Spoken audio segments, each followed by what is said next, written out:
Don't look now, but it happened. Ron Paul may have been a fringe candidate before, but he has moved into a statistical tie for the lead in Iowa, where the first contest will be held in just a matter of weeks. Is he surprised? Not so much. I think we've been there a long time. I think they've been in denial. Nor is he bashful about where he says our economic problems begin. The Federal Reserve is immoral, it's unconstitutional, and it's a disaster. As for foreign policy and a strong national defense, I think military spending diminishes our defense. I'd much rather see that money spent at home. He's with us to talk about that and a lot more. Then we'll turn to the deepening Washington gridlock over taxes and the deficit. We'll hear from Pennsylvania's Republican Senator Pat Toomey, a member of the so-called super committee that's grappling with that. And we'll bring in West Virginia's Democratic Senator Joe Manchin, who has his own ideas about the mess Congress is in, as we explore the broader question.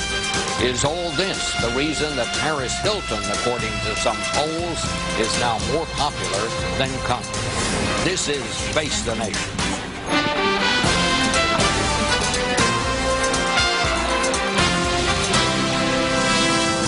From CBS News in Washington, Face the Nation with Bob Schieffer.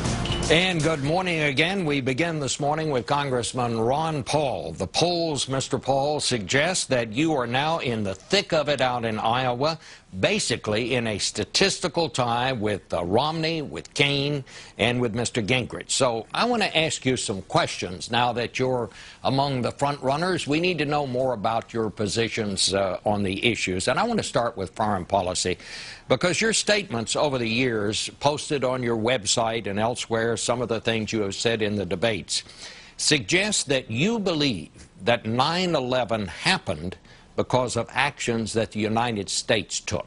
Is that correct? Well, I think there's an influence, and that's exactly what, the 9/11 Commission said. That's what the DOD has said, and that's also what the CIA has said, and that's what a lot of researchers have said. And just remember, immediately after 9/11, we removed the base from Saudi Arabia, so there is a connection. That doesn't do the whole full explanation, but our policies definitely had an influence, and you talk to the people who committed it and those individuals who would like to do us harm, they say, yes, we don't like American bombs to be falling on our country, and we don't like the intervention that we do in their nations. So to deny this, I think, is very dangerous. But to argue the case that they want to do us harm because we're free and prosperous, I think is a very, very dangerous notion, because it's not true. Well, I would question the import of what some of those commissions found that you cited there. But basically what you're saying, Mr. Paul, is that it was America's fault, that 9/11 happened, and it was our fault that it happened. No, I think that's a misconstruing of what I'm saying, because America is you and I. And we didn't cause it. The average American didn't cause it.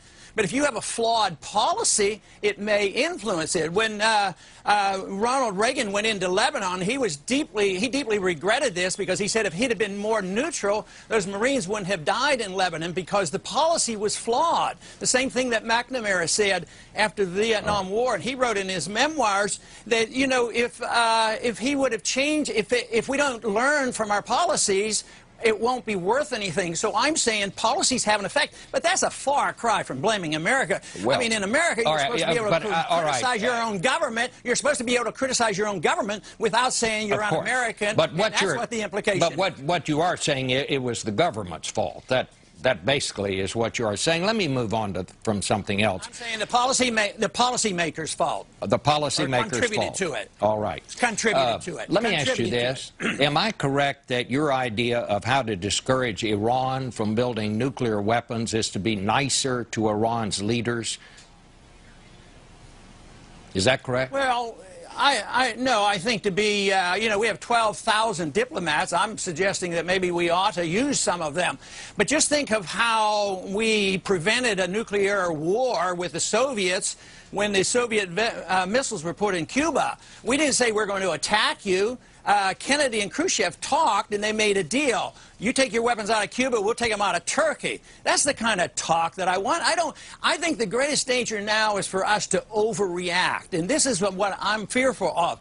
Iran doesn't have a bomb. There's no proof. There's no new information regardless of this recent report. And for us to overreact and talk about bombing Iran, that's much more dangerous. We got the Libyans to get rid of their nuclear power and their nuclear weapons, and look at what happened to them. So we got to understand that. May I interrupt just for a second? No one has suggested in the U.S. government that we are going to bomb Iran. What they have said is that we're going to impose very tough sanctions. You are against sanctions on Iran. Is that correct? Yeah, because sanctions are the initial step to war. I was opposed to all the sanctions for 10 years and the bombing that was occurring with Iraq, because I said it would lead to war. But if you say nobody's suggesting it, why don't you listen to the debates? I mean, listen to some of the other candidates. May I correct you? I am listening to the debates. I know there have been some candidates who've talked about that, including Mr. Romney. The United States government has not said we're going to bomb Iran. I mean, that's just a fact. No, obviously they haven't said that, but the implication is nothing is off the table. You've heard those statements. Well, yes. All right. Let's move on then. Do you think there is any place in the world where United States forces should be stationed? You've talked about bringing them home from Afghanistan, from Iraq. Is there any place where you think it helps us to have U.S. forces stationed? No, other than the fact that I think a submarine is a very worthwhile weapon, and I believe we can defend ourselves with submarines and all our troops back at home. This whole idea that we have to be in 130 countries and 900 bases, now they've just invented a weapon that can hit any spot in the world in 1 hour. So what's this idea? This is old-fashioned idea that you have to keep troops on 900 bases around the world. It makes no sense at all. Besides, we're bankrupt. We can't afford it anymore. So you would, if you were president, you'd bring home the troops from Japan, you'd bring home the troops from South Korea? You would? Okay. Absolutely, and the people are with me on that, because we can't afford it. It would save us a lot of money. All those troops would spend their money here at home, and besides, those troops overseas aggravate our enemies, motivate our enemies. I think it's a danger to our national defense, and we could save a lot of money cutting out the military expenditures that contribute nothing to our defense. All right, let me ask you about some domestic things. Your plan to get the country back on a firm financial footing is to close, including, among other things, the Department of Education, the Department of Energy, Commerce, Interior, Housing, and Urban Development. You would cut back the federal workforce by 10%. You've also suggested we should close FEMA, which is the Emergency Management Agency. I have to ask you this. What do you do about all the things that those agencies control, run, supervise? For example, what happens to the national parks if you close the Department of the Interior? Do we just let them go by the by, or what? No way. And the program deals with this. There's transition funds, but we would like to see a lot of land sold off, but we're not going to just ignore the parks. No, not at all. I mean, the money isn't there. These are departments that are doing too much. The American people are sick and tired of our educational system. Just think of how we've been involved and give out loans, and we educate students. The price of the cost of education goes up. They graduate. They don't have jobs, and they have $1 trillion worth of debt. We have to question that. This country's in bankruptcy. We have to deal with it. We can't remain in denial.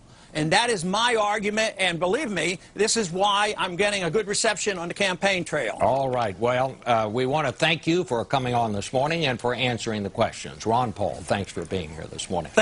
We're going to shift gears now and talk about what's going on in Washington.